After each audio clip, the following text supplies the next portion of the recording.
북한 노동당 창건 70주년인 오늘 평양 시내에서 성대한 경축식과 함께 대규모 군사 퍼레이드를 북한이 준비한 것으로 알려졌는데요. 당초 오전에 예정돼 있다가 기상 상황 때문에 잠시 뒤인 3시로 지연됐습니다. 관련 내용 국방연구원 이호령 연구위원 그리고 YTN 김주환 전문기자와 함께 알아보겠습니다. 두 분 어서 오십시오. 안녕하세요. 네. 자, 이 박사님, 오늘 오전에 당초 예정이 돼 있다가 오전에 평양에 비가 좀 내렸던 것 같아요. 네. 그래서 날씨가 좋지 않아서 오후로 지연됐다. 지금 이렇게 알려지고 있는데 일단 오후 3시쯤으로 다시 예정이 된 것 같죠? 네네. 보도된 바에 의하면 그럴 것 같습니다. 네. 오전에 이제 비가 오면 아무래도 행진하는 데 있어서 문제가 있고 또 무기를 보여주는 데 있어서 비를 맞으면 조금 문제가 네네. 있겠죠. 그리고 또 하나는 또 축하 비행도 준비를 하고 있었기 때문에 예. 비가 오는 시점에서 퍼레이드를 한다라는 거는 많은 제약 사항이 있어서 네. 시간적으로 오후 시간으로 늦춘 것 같습니다. 예. 일단 뭐 기상 상황 말고 다른 변수는 없었던 거죠? 일단 네, 그렇게 이제 정확히 좀 정리를 할 필요가 있으면 오후 3시면 우리 시각은 오후 3시 30분이 되는 겁니다. 그렇죠. 북한이 평양 지난 시간 8월에 3시. 그러니까 네네. 또 하나 지금 저희 YTN 배경화면에 저런 이제 에드벌룬이라든가 이런 걸 띄우고 네. 그다음에 꽃가루도 뿌리고 이런 프로그램도 과거에 보면 전례적으로 한 적이 있어요. 네. 이런 것들이 이제 비가 오면 아무래도 이게 그 효과를 효과가 못 낼 덜하니까, 것이고 네. 그리고 1시 평양 날씨를 오후 1시 보면 비 강수 확률이 이제 50%라고 그러고 네. 오후 3시부터 차츰 맑아지는 걸로 이렇게 기상이 나오고 있어서 그래서 본인들도 이제 외신들이 나오는 거 보면은 평양 시각으로 오후 3시부터 오후 6시까지 열병식을 하겠다 이렇게 예정을 하고 있죠. 예. 근데 통상 보면은 그동안에 이제 뭐 60년, 65주년 소위 말하는 꺾어지는 해에 이렇게 좀 크게 행사를 치렀었는데 네. 특히나 이번에는 이제 당 창건 70주년이기 때문에 네네. 외신도 그렇고 우리가 전망할 때도 그렇고 아마 북한이 사상 최대 규모로 이번 열병식을 준비했을 것이다라고 지금 전망을 하고 있지 않습니까? 네네. 그 사상 최대 열병식은 그동안에 그 앞에서도 열병식 할 때 항상 나왔던 것 같은데요. 네. 그 주요 앞에 그 군사 퍼레이드 중에 좀 우리가 주목해 봐야 될 게 당 창건 65주년 때 네. 2010년이죠. 그때 처음으로 김정은이 김정일이랑 같이 열병식에 같이 나와서 2009년에 후계자로 지명이 되고 2010년에 이제 대외적으로 나와서 김정일, 김정은 체제를 구축하는 네. 그런 모습을 보여주면서 그때 이제 대규모 그 군사 퍼레이드를 보였었죠. 예. 그러고 나서 두 번째 그 다음에 이제 또 대규모다라고 이제 선전했던 게 2012년 김일성 이 태어난 지 100년이 되는 2012년 강성대국의 해이기도 했었죠. 네네. 그 해에 또 열병식을 굉장히 크게 하면서 예. 김정은이 육성으로 그 축하 메시지를 전달하는 그런 장면이 연출이 됐었습니다. 네. 그리고 나서 지금 오늘이 바로 이제 당 창건 70주년의 열병식이라고 볼 수가 있는데요. 예. 그런 데서 의미를 한번 찾아본다면 그 전에는 김정은 개인의 그 체제가 들어선 지 4년 이후에 그 열병식이 4번이 앞에 있었는데 네네. 본인의 어떤 집권의 안정성이라든지 지도자로서의 어떤 그 본인한테 스포트라이트를 집중시키는 열병식은 아니었다라고 볼 수가 있습니다. 예. 그러니까 2012년에 열병식이 2번 있었는데 한 번은 김정일의 생일 70주년에 네. 맞춰서 2월 거기에 달에 포커스를 있었고요. 맞췄죠. 네. 예. 그리고 나서는 앞에서 말씀드렸듯이 김일성 100주년 네. 태양절에 맞춰서 한 4월에 거고요. 있었고요. 네. 예. 그다음 2013년 같은 경우에는 정전 60주년 네네. 그리고 나서 65주년에 이제 9월 9일에서 네. 그 정권 수립 정권 기념일. 수립일을 기념으로 해서 군사 퍼레이드를 했었죠. 네네. 근데 이번 70년 같은 경우에는 김정은 체제가 들어선 지 이제 4년 동안에 본인이 어느 정도의 그 모든 게 이제 안착이 됐고 그야말로 본인에게 좀 집중시켜 줄 수 있는 네. 그런 군사 퍼레이드가 되지 않을까라는 생각이 근데 듭니다. 그게 저희가 역대 최대 규모라고 계속해서 얘기는 하고 있는데 어느 정도가 되는 겁니까? 아무래도 동원되는 동원되는 인력이라든지. 인력의 네. 규모와 또 이제 보여주는 이제 무기 체계가 그 전과 얼마만큼 많이는 무기 체계를 동원을 했고 또 새로운 그 신형 무기 체계가 나왔는지 안 나왔는지 그런 규모를 종합해서 보면 알 네. 수가 올 있겠죠. 초에 보면 이미 예. 연두교수에서 김정은 제1비서가 이번 10월 한 달을 10월의 대축전장이다라고 선포를 해서 대대적으로 규모를 했어요. 지금 이 박사께서 말씀하셨지만 꺾어진 해를 5년 단위 10년 이제 북한 사람들은 그걸 정주년이라고 해가지고 10년 단위로 이제 한 해가 바뀌는 걸 더 의미별을 더 하는데 네. 거듭 말씀하셨지만은 김정은 체제 들어와서 10년 단위로 하는 가장 큰 행사입니다. 본인한테는 굉장히 큰 중요한 행사죠. 그러니까 네. 한 달 내내 이 사전 행사를 뭐 여러 가지 뭐 특별 경력금도 지급하든가 본인이 이제 애민 정신이 강한 지도자상을 부각하기 위해서 여러 가지 그 선전선동을 많이 했지 않습니까? 네네. 그래서 북한의 괴벨스라고 부르는 김기남 당비서 같은 사람을 다시 선전선동부장으로 앉히고 뭐 이런 부분에 있어서 본인 지금 말씀하셨지만 굉장히 본인으로서는 오늘 행사가 굉장히 크죠. 예. 뭐 지난 5월부터 이미 이 행사 준비를 하고 그렇죠. 있었다라는 그런 보도도 있더라고요. 네네. 어느 정도로 이 규모를 준비를 하려면 보통 시간이 어느 정도 걸리나요? 보통 저런 퍼레이드 하면 몇 달 정도는 연습을 해야겠죠. 네. 그 이전에 뭐 중국이라든지 러시아에서도 열병식 있었을 때 보면은 자기네들도 사전에 몇 달간 이렇게 준비를 했었고 얼마나 힘든 과정을 거쳤는지 그 네네. 홍보를 하지 않습니까?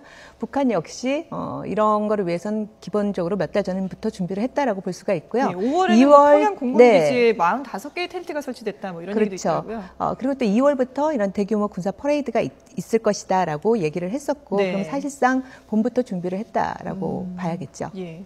거기다가 이번 열병식에 또 관심이 집중되는 이유가 중국이 그동안의 행보와는 조금 다르게 사실 북한과의 관계가 그동안은 좀 그렇죠. 뭐 혈맹 소원했었죠. 관계라는 게 네. 좀 무색할 정도로 소원했었는데 이번에 그 김정은 정권 들어서 최고위급 권력 서열 5위를 파견을 하지 않았습니까? 네네네. 이 부분도 상당히 주목을 받고 있어요. 그렇죠. 류인산이 네. 이제 정치국 상무위원 이제 권력 서열 5위인데요.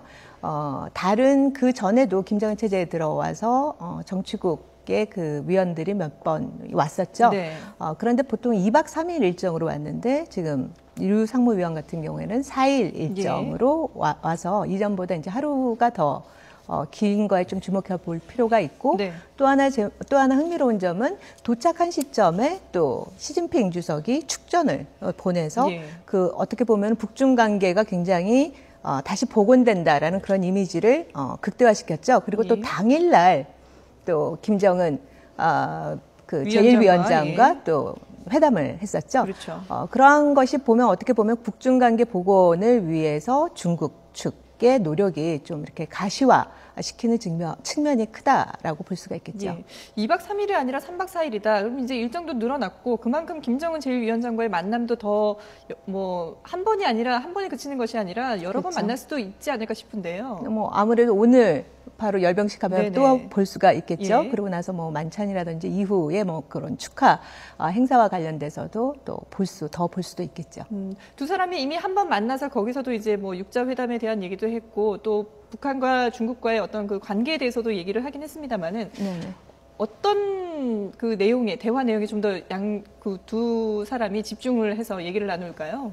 아무래도 그 북중 관계를 그 전통적인 우호 관계를 복원하자는데 양자 간의 관계에 보다 더 초점을 두면서 얘기를 하지 않았을까 싶습니다. 그리고 이미 그 보도에서도 나왔듯이 그렇죠. 육자회담의 그 복귀 문제라든지 네. 그런 문제를 얘기를 했을 텐데 그것보다는 아마 비중은 두 양국 간의 관계, 전통적인 관계, 우호적인 관계, 그다음에 또 선대 지도자들 간의 어떤 그 우호 관계를 예. 전통성을 굉장히 중시하지 않았습니까? 예. 그러한 측면에서는 양국 간의 관계의 복원을 통해야지만이 중국도 역시 그 북중 관계가 복원이 되고 보다 이전 상태로 잘 진행이 됐을 경우 예. 어떠한 그 국제적인 아젠다, 뭐 핵 문제라든지 장거리 미사일 시험 발사의 제재 문제라든지 뭐 이런 것들을 이야기를 할 때 네. 영향력을 갖기 위해서는 레버리지가 있어야겠죠. 예. 그러한 측면에서도 관계 복원 문제가 중요시하지 않았나 싶습니다. 북중 관계 복원이 기본 뭐 양쪽의 그 어떤 두 쪽이 양쪽이 원하는 기본적인 베이스를 하더라도 그 이면에는 또 좀 서로 생각이 다르지 않을까 그렇죠. 싶어요. 지금 보면은 저는 견해를 약간 달리하는데 네. 이 당 서열이 무조건 높다, 5일이다. 상무위원제 중국 집돈지다체제 7명 중에서 근데 이 유인산이라는 사람이 40년을 지금 그 중국 공산당 선전부장입니다. 중국의 네. 모든 언론을 총괄하는 선전부냐라는데 네. 왜 하필 5위인 사람을 보일까? 오히려 진짜 시진핑 체제에서 입장에서 북중 관계를 북한이 원하는 혈맹 관계를 원한다면 이 서열 사임인 장더장이라는 사람이 있습니다. 이 사람은 대학을 평양에서 다닌 사람입니다. 오히려 네. 북한을 너무 잘 아는 사람인데 그 굉장히 좀 시진핑 체제에서는 어정쩡한 체제죠. 그 이유 중에 하나가 이번에 그 메시지나 이런 걸 보면은 분명히 이야기를 해요. 지역과 세계 평화 안정이라고 이야기를 하지 않습니까? 네. 이 시진핑 체제에 들어와서 이제 이른바 대한반도 전략, 외교 정책이 좀 바뀌는데 과거에는 이제 삼불일무 정책이라고 해서 부전, 분란, 전쟁 방지, 혼란 방지, 불통, 어느 일방에 한 통일도 안 된다, 무핵, 한반도 비핵화. 그런데 이것이 분명히 이번에도 메시지가 전달이 돼요, 북한에. 네. 비핵화를 해라, 그리고 이 안정과 평화 유지 정책을 해라, 그리고 대화로 문제를 펴라. 네네. 그렇다라고 보면은 시진핑 체제 입장에서는 북한이 반드시 지금 현상 유지, 도발하지 말고 주변 안정을 해라. 그렇다고 해서 과거처럼 김일성, 마오쩌둥 시대처럼 정말 혈맹 관계를 복원하냐, 이거는 좀 온도차가 있는 것 같습니다. 저는 거기서 조금 더 포인트를 잡아서 봐야 될게요. 네. 그 류인산 상무위원이랑 같이 오면서 동행한 사람들 보면은 네. 왕자 루이하고 또 류용치하고 이제 예. 대북통이죠. 주요 대북통에 여기 플러스 한 명을 조금 더 주의 깊게 봐야 되는 게 예. 임팡룽 인민해방군 총정치부 부장. 이 사람의 그 백그라운드를 보면은 네. 제2포병 출신이에요. 중국에서의 이제 주요 요즘 그 시진핑 체제에 들어와서 굉장히 주목을 받고 있는 군이 제2포병. 예. 그 미사일과 핵 분야를 담당을 하고 있는 예. 거죠. 여기에 지금 정치위원인 임민룡이 왔다라는 거에 대해서 임 부장이 왔다라는 거에 대해서 조금 더 주목을 해볼 필요가 있지 않는가라는 생각이 들고요. 네. 그 다음에 류인산이 와서 이제 그 얘기를 하면서 그 시진핑의 그 메시지를 서한을 주지 않았습니까? 근데 그쪽 내용을 보면은 북중 관계의 그 복원, 그 이전의 그런 전통적인 우호 관계를 발전시켜야 된다라는 그런 필요성을 얘기하면서 그 뒷부분의 내용이 전략적 장기적인 관점에서 더욱 그러하다라는 점을 제안한 점을 봤을 때 네. 저는 이렇게 포인트가 전통적인 그런 관계의 어떤 중요성보다는 저는 포인트가 오히려 전략적 장기적 관점에 더 방점을 두고 그 메시지를 읽어야 되지 않을까라는 생각이 듭니다. 예. 즉 다시 말씀드리자면 어떻게 보면 동북아시아의 그런 안보 환경 구도의 변화, 미중 관계의 관계 변화, 그다음에 또 일본이라는 변수가 있죠. 그러한 측면에서의 이 북한이라는 것을 중국에서는 어떻게 다뤄야 될 것인가? 보다 전략적이고 장기적 관점에서 북한을 단순히 네. 이전의 그런 전통적 관계보단 플러스 알파의 어떤 전략적인 그런 관계를 발전시킬 필요가 있지 않겠느냐. 네네. 좀 그런 측면에서 저는 이번에 류이산을 대표 단장으로 해서 이렇게 사람들이 온 데는 네. 조금 더 의미를 부과할 필요가 있다라는 생각이 듭니다. 장도장이 안 왔다 하더라도 전략적 장기적으로 봤을 때 류인산이 충분히 북한에게 그렇죠. 메시지를 전달할 수 있을 것이다라는 그런 말씀이신 것 같은데요.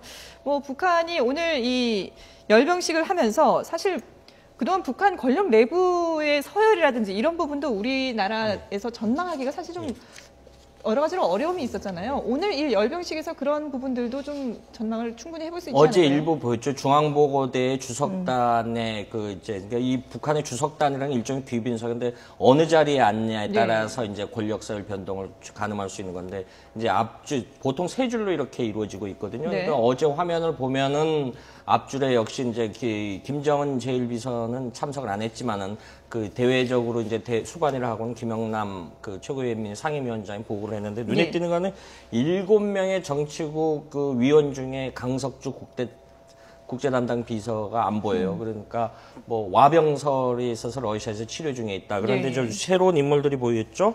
그 곽병기라는 사람하고 오수용이라는 사람. 이 사람들은 이제 경제 관료로 추정이 되는데 예. 지난 9월에 이제 정치국 위원으로 승진했다라고 보고 있고 그다음에 네. 이제 보면은 저기 연세 드신 그 할머니 두 분이 보이는데 이른바 빨치산 세대, 혁명 1세대라 그래서 김철기라는 사람과 황현희 지금 혁명박물관 관장으로 해는 어떤 이게 보통 혁명 세대에 대한 예우 차원에서 네. 이렇게 보면 권력 변동이 있고 이제 우리가 최근에 나오는 황병서라든가 이런 인물들은 그 자리 지키고 있고요. 네네. 그리고 뭐 큰 변동은 아직까지 안 보이는데 과거 잠시 후에 오후에 열병식장에서 이제 어제 연출됐던 그 인사들이 그대로 주석단에 이제 갈지 네. 아니면 또 변동이 생길지 이따 오후에 어쨌든 열병식을 하면 화면이 들어오면 우리가 또 가늠할 수 있을 것 같습니다. 예. 이번 그 열병식을 뭐 주석단에 어떤 인물이 올라가느냐도 상당히 중요하고 우리로서는 뭐 여러 가지 우리뿐만 아니라 전 세계가 정말 많은 관심을 가지고 지켜보고 있는데 이번 오늘 이제 진행될 열병식에서 가장 중요하게 좀 봐야 될 부분이 어떤 부분일까요? 아무래도 그 김정은 제1위원장이 육성으로 연설을 할 것이냐 안 할 것이냐 네. 이게 아마 포인트가 되겠죠. 한다면 또 어떤 내용일지. 그렇다면 거기에 담긴 내용이 무엇일 건지 네. 아무래도 내부적인 얘기보다는 이제 대남 메시지라든지 네. 아니면 외부로 국제사회로 미국이나, 보내는 예. 이런 메시지가 뭘 것인지 그걸 좀 포인트로 봐야 될 것 같고요. 예. 그다음에 또 하나는 이제 대규모 그 군사 퍼레이드가 예정되어 있는 것만큼 네. 또 북한이 그 최근에 그 군 현대화를 강조하지 않았습니까? 예. 군 현대화에서 정밀화, 뭐 경량화, 예. 그다음 무인화, 지능화를 얘기를 하고 있는데 그 사개의 요소를 갖춘 그러한 신형 무기가 어떤 것이 보여지고자 할 것인가. 네. 그래서 그 무기가 전개되는 거를 조금 주목해서 볼 필요가 있겠죠. 근데 네 가지 요소를 종합해 보면 아무래도 네. 그 전의 열병식들을 보면은 미사일, 장거리 미사일의 사정거리가 보다 더 길어진 무수단 미사일을 보여줬다가 그 다음에는 KN-5 에이스를 보여줬다가 그 다음에 요번에 더 크게 한다면은 아마 그거보다 조금 더 개량형으로 미사일 길이가 사정거리가 조금 더 긴 걸 보여줄 수가 있겠죠. 그런 예. 것도 생각해 볼 수가 있고 또 지난 5월에 그 수중에서 발사한 그런 탄도미사일의 SLBM이라고 볼 수는 없는 거죠. 그러한 그 무기가 어떤 식으로 또 보여지는지 또 좀 네. 주목해 볼 필요가 있고요. 또 드론이라든지 네네. 그런 것도 조금 주목해서 볼 필요가 있다라고 봅니다. 예. 뭐 사실 이 당 창건일을 기념하는 그런 차원에서 북한에서 뭐 핵 실험이라든지 미사일 발사라든지 이런 게 예정돼 있었다라고 많이 했었는데 지금은 중국에서도 이렇게 친선 인사가 와 있는 상황이고 여러 가지 상황을 고려해 봤을 때 지금 당장은 북한에서 어떤 도발을 하기가 쉽지 않을 것이다라는 예측이 나오고 있는데요. 어떻게 보시나요? 그렇죠. 일단 우리가 도발의 관점을 미사일을 쏘고 장거리 미사일을 쏘거나 핵실험을 해서 가장 큰 전략적 도발로 봤는데 네. 이제 여러 가지를 이제 오늘 당장은 아니라도 그런 거는 이제 굉장히 준비도 많이 해야 되고 네. 기술적인에서 만약에 쐈는데 2012년 4월 13일이죠. 김일성 100주년처럼 쐈는데 실패했다라면 네네. 돈도 수천억이 없어지는 거고 이른바 70주년 행사도 의미도 퇴색되기 때문에 오히려 이 대내적으로 이 집중을 하는 것이 여러 가지 본인들이 선전 효과에 크질 않나. 그리고 이제 오히려 이제 다음 주에 이제 한미 정상회담이 예정돼 있고 이런 일련의 과정에서 북한과의 관계가 좀 잘 북한 입장에서 볼 때 자기들한테 좀 대외 관계가 호의적이지 않다라고 네네. 하면 어떤 형태로든 도발을 하겠죠. 어제 한민구 장관도 그런 말씀 하셨지 않습니까? 단거리 발사체 징후는 엿볼 수 있다라고 했는데 이런 부분에 대해서 어떤 형태로든 뭐 무력 시위 형태로는 보여줄 개연성은 아직까지 있다 이렇게 볼 수 있을 것 같습니다. 아직은 아니다 하더라도 아직까지 좀 여지는 있다는 거죠. 그렇죠. 북한의 도발과 관련해서는 네. 이제 안보적 입장에서는 항상 어떠한 도발, 네. 다양한 도발의 가능성이 있는 거죠. 거기에 대한 준비 태세는 항상 하고 있어야 되고요. 네. 또 만약 그런 도발이 있었을 경우에는 단호하게 대응을 해야 될 것이고, 그다음에 장거리 미사일 시험 발사와 뭐 이제 4차 핵실험 가능성 같은 경우는 어떻게 보면 굉장히 전략적인 메시지를 보내려는 정치적으로 본다, 정치 외교적으로 본다라면 그러한 측면이 있을 테고요. 네. 또 대내적으로는 또 기술적인 문제와 그 대내 정치적인 요인 이런 것들이 결합돼서 좀 종합적으로 판단을 해야 되지 시기를 조절할 않을까라는 것이다. 생각이 듭니다. 그런 예. 측면에서 오히려는 그 연말이나 연초 쪽에 우리가 조금 더 주목을 해봐야 될 필요가 있지 않을까라는 생각이 듭니다. 알겠습니다. 네, 북한의 이 당 창건 70주년을 기념하는 대규모 열병식, 평양 시간으로 오후 3시부터, 우리 시간으로는 오후 3시 반부터 일단은 시작될 것으로 예상이 되는데요. 시작이 되는 대로 또 자세한 소식을 전해드리도록 하겠습니다. 네, 지금까지 국방연구원 이호령 연구위원 그리고 YTN 김주환 전문기자와 함께했습니다. 두 분 말씀 고맙습니다. 네, 고맙습니다.